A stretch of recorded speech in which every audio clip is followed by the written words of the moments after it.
Hi, I wanted to show you the steps that I went through when I pressed open the seams on the lapels and around the collar and down the front of the lapels.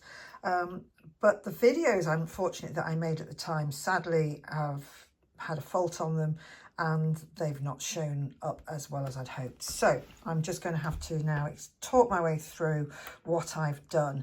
Now, when I pressed open the seams, the first thing that I actually did was just to press the seam flat. So with the two sides together, press along the stitching of the seam, and that just sets that seam really nicely. Then the next thing I've done is I've used the other side of my clapper here, which has got this point on the end, which is really useful to getting into the points of the lapel and of the collar. And I used the pushed in the point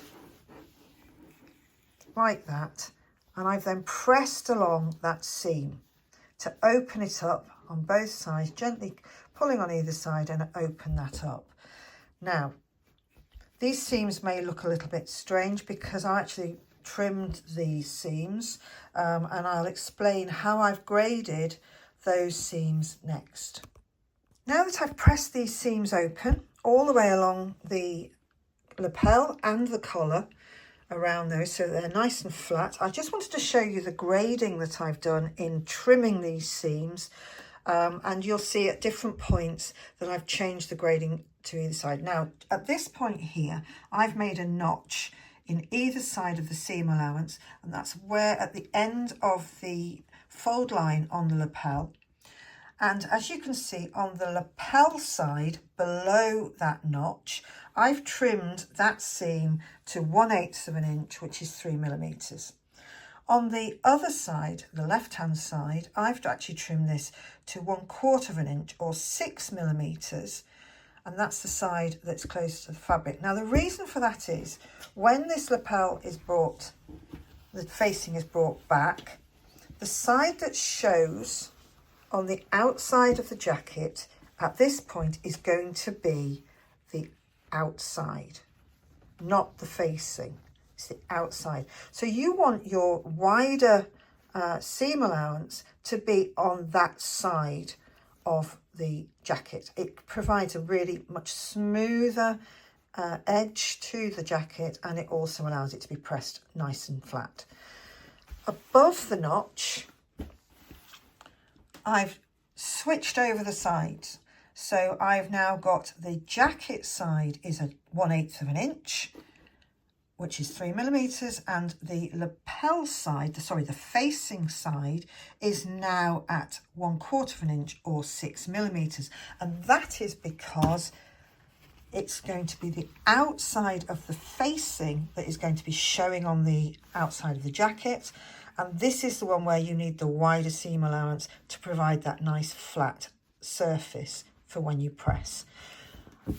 All the way up here to the point, and I've graded the point. I've actually trimmed these at a diagonal, well, at an angle, up to the point there and then across the point so that I get as close to the stitching but not on the stitching as possible. Okay.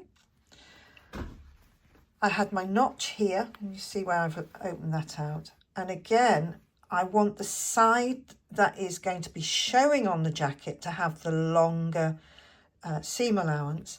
And again, around this point, I've got the facing side has got the longer seam allowance. So that's at 1/4 of an inch, and this side here is at 1/8 of an inch up to where the collar joins the lapel. Around the collar, this is more difficult to see now that I've stitched all this up, but I do want to show you. On the outer side of the fabric, oops, no, that's not the one I want to show you. There it is. On the upper collar, this is the edge that you've got that is wider on the seam allowance. Again, that's the part that's going to be seen from the jacket once the collar's down. And on the jacket side is the shorter side at 1/8 of an inch. So again, it's graded around there. So the side that's going to show has got the longer, the wider seam allowance, again, to provide that smooth transition and when you're pressing. And again, the same on the way down the front. Oops. The front of the other side down the lapel, you can see this is the point where I've made the notch.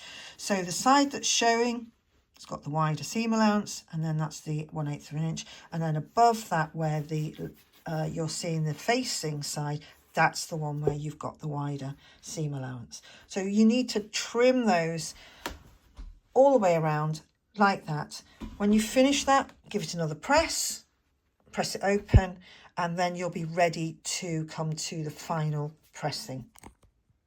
There are several ways that you can turn a point. I'm just going to use a piece of thread, but you could use a collar turner and it's just as straightforward. But just put the needle through one of the stitches at the point.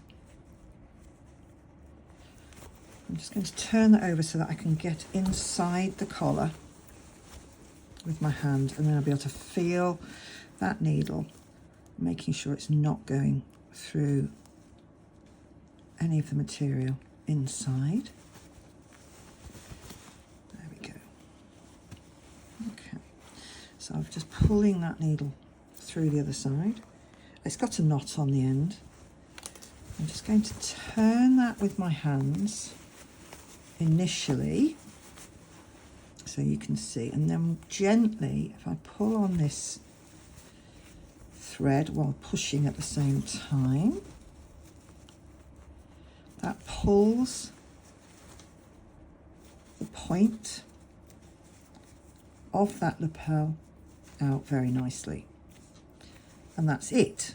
And all I just need to do is either find the knot and bring it back through, or I can, in this case, I'm just going to snip it off because it won't show, and I'll just work that point with my needle just to make sure that all sides are evenly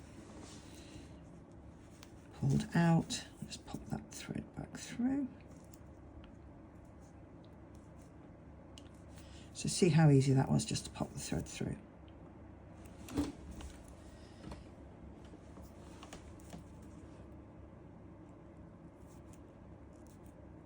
There.